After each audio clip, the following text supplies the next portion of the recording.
Welcome back again di Kios Cetak Project. Kali ini saya mau mereview topi ya, yang baru saja kita selesaikan. Ini project topi dengan sablon DTF. Model topinya adalah model topi tracker berbahan polyester ini. Kemudian ini jaring ya, atau bahan jala Korea. Dan di bagian sintongnya atau lidah topinya ini melengkung. Dan ini sudah disablon pakai sablon DTF dengan ukuran 4,5 cm ya. Nah, jadi kalau kita mengerjakannya dengan menggunakan metode tempel solatif ya, jadi untuk bisa mendapatkan hasil yang rata agar tidak miring, teman-teman, ini saya kasih solatif di atasnya baru di press. Nanti kita akan coba tunjukkan cara pengerjaannya ya. Ini yang udah selesai, dan ini di depan semuanya udah rapi ya, tinggal kita finishing. Jadi untuk proses cetak sama kayak kaos ya, menggunakan 2 kali metode. Nah, ini kita lihat, nah udah, nah, solatifnya bisa kita cabut.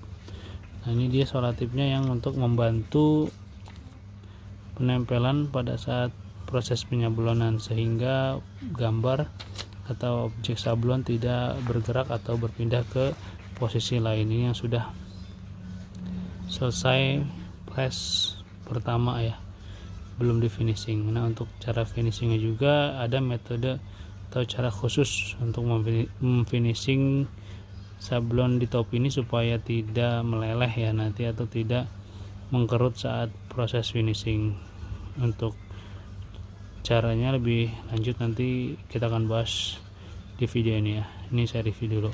Jadi topi jala Korea ini atau tracker ya, memang dipakai di kalangan anak-anak muda, atau bisa dipakai juga karyawan gitu ya. Ini bahannya full polyester ya. Nah, di sini ada lapisan busa, teman-teman. Jadi kalau topi-topi lain tuh di sini nggak pakai busa, tapi pakai kain keras yang model topi rapper gitu ya, topi baseball ya, itu menggunakan kain keras di bagian ini. Tapi kalau untuk topi tracker di bagian ininya dia pakai busa. Gimana untuk mengetahui busa? Kita bisa lihat di bagian dalamnya. Nah, kain ini beda kan, ini yang warna abu-abu ini busanya. Jadi kalau kita pencet ini dia kayak kempes gitu, nggak mati ya. Kalau bahan kan dipegang langsung memang bahan aja, tapi kalau ini kayak membul gitu, apa namanya, lebih enak bahasanya yang lebih pas nih, teman-teman, kayak chewy, bergelombang. Nah, ini udah selesai finishing, sudah selesai sablon pertama, tinggal kita cetak sablon proses kedua, yaitu proses finishing yang dilakukan dengan durasi tidak terlalu lama, yaitu cukup 5 detik saja. Nah, ini udah selesai semua nih, teman-teman, aman, bisa melepaskan semua pet filmnya ya. Tanpa, kalau ada objek yang begini nih, teman-teman, nah ini kasus nih. Jadi nggak semuanya, mungkin ada sebagian yang gagal. Nah, lihat ya, kalau teman-teman jumpain yang begini di bagian sablonnya, berarti ada objek yang belum ini udah kita lihat. Kalau kita buka, dia belum press dengan maksimal. Ini jangan sampai kejadian ya.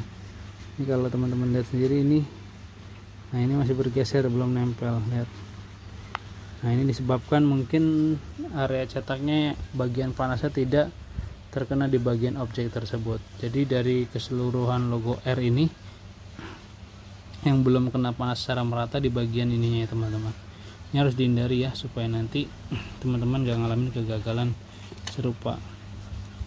Jadi kita belajar sama-sama untuk mendapatkan ilmu yang bermanfaat, sehingga kita bisa ambil pengalaman dari siapapun. Selagi itu ada manfaatnya buat kita semua, sehingga proses yang kita lakukan itu meminimalisir kesalahan atau kegagalan. Jadi kita bisa mendapatkan hasil yang maksimal dengan belajar dari pengalaman orang lain ya. Nah, untuk saya lanjutkan reviewnya ya. Untuk di bagian belakangnya nih teman-teman, ini kan sudah ya, topi bahan polyester busa, terus ini padnya melengkung bahan jarak, dan di bagian belakang dia ada apa ini namanya, belt ya, pengunci dengan menggunakan kancing strip. Jadi kalau untuk fungsinya itu mengecil atau membesarkan ukuran kepala. Jadi kalau teman-teman yang mungkin ukuran kepalanya lebih kecil dari yang biasanya, ini bisa diatur ya dengan cara memendekkan talinya atau gesper kancingnya. Kalau teman-teman kiranya memiliki kepala yang lebih besar dari umumnya atau standar, bisa diperbesar juga. Jadi ini fleksibel dengan menggunakan lubang-lubang kancing ini kita sesuaikan dengan kebutuhan. Ada juga yang menggunakan slating atau velcro atau perekat seperti itu ya. Nah, ini jaringnya semuanya ya. Jadi nanti prosesnya untuk penyablonannya kita tunjukkan caranya sekaligus finishing, supaya teman-teman juga tahu cara mengerjakannya menggunakan mencetak topi dengan sablon DTF pakai mesin press kaos. Ini yang belum disablon ya, ini baru kita tempel pakai solatip. Kalau udah rata langsung kita tempelkan ke sini dengan cara seperti ini dari samping. Nah, jadi biarkan kurang lebih selama 10 detik sampai 15 detik untuk mendapatkan panas yang merata. Ini sisi kanan dan ini sisi kirinya kita tahan juga. Jadi ini cetak topi dengan menggunakan mesin press kaos ya. Mungkin teman-teman belum punya mesin press topi, bisa pakai mesin press kaos di rumah yang mau mengerjakan project sablon topi. Jadi jangan menjadi hambatan. Ternyata mesin kaos pun bisa kita gunakan untuk mencetak topi kalau kita tahu caranya. Nah, ini udah ya. Jadi selesai, kita diamkan dulu kurang lebih sampai 5-10 detik sambil kita menunggu. Ini yang sudah selesai semuanya, langsung kita coba lepaskan filmnya. Saya akan berbagi tutorialnya cara ini melepaskan seperti ini teman-teman. Tuh, ini tandanya sudah berhasil ya. Ini udah berpindah dari pad film ke topi. Nah, ini belum selesai, kita akan lakukan proses finishingnya. Ini satu, kita lagi cek lagi ini ya. Nah, ini udah selesai juga ya. Nah, sama ya, tidak ada kendala dan semuanya sudah merekat dengan baik ya. Kita coba lagi, kalau memang ada yang belum nempel berarti tandanya belum terpress sebelumnya udah. Nah, untuk ini proses yang pertama sudah selesai, kita lanjut ke proses kedua. Untuk proses kedua adalah proses finishing ya teman-teman. Finishing itu menjadikan tinta sablon lebih menyatu ke bagian topi. Caranya nggak langsung diginin, tapi kita harus lapisi dengan ini ya, dengan pad film yang mungkin ukurannya lebih besar dari sablon yang akan kita tempelkan. Nah, seperti ini, jadi lebih aman. Ini meminimalisir kerusakan. Jadi kita hitung 5 detik bagian kiri dan 5 detik bagian kanan. Nah, kalau udah, ini kita buka sebentar deh. Nah, dia lebih menyatu. Jadi bedanya kalau yang secara video mungkin sama ya, kelihatannya nggak ada perubahan, tapi ketika kita raba dengan tangan ini akan terasa sekali perbedaannya. Kalau yang sudah di finishing dia lebih terasa seperti tekstur bahannya, tapi ketika yang ini yang belum di finishing masih terasa tintanya dan licin ya. Dan untuk daya kuatnya tentu pasti lebih bagus yang sudah di finishing atau sudah di press kedua dibandingkan yang hanya press sekali. Ini kemungkinan karena belum menyatu dengan kain akan sangat mungkin mudah rontok atau rusak gitu ya, mungkin copot di bagian ujung-ujungnya atau di bagian objek yang tidak terkena panas mesin press secara merata.